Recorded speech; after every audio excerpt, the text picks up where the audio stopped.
Братья мои, сегодня я хочу поговорить с вами на очень важную тему. В Псалме 113, стихе 18 сказано следующее.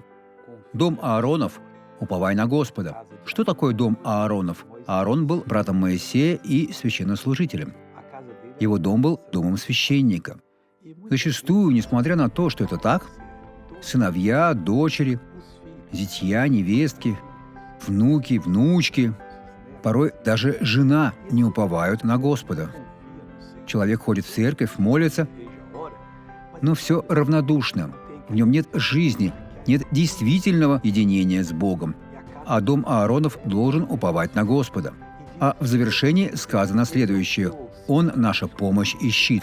Однажды, рано или поздно, вам понадобится помощь, но вы ее не получите, поскольку не уповали.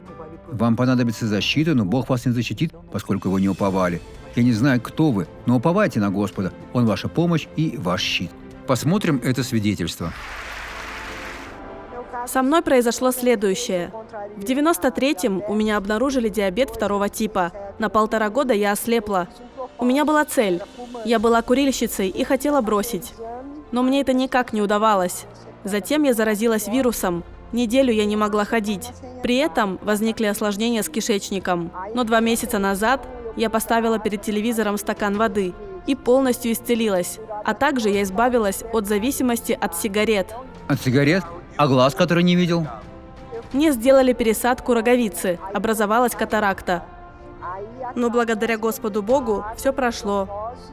Иисус меня исцелил. Аминь. Слава Богу.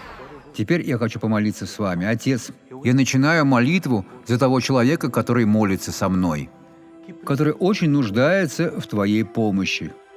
Мой Бог, коснись его, исцели, освободи, могущественно твори. Во имя Господа Иисуса я говорю, дьявол, прекрати свои происки в этой семье, в этом человеке, во имя Иисуса. А вы скажите: «Благодарю, Иисус».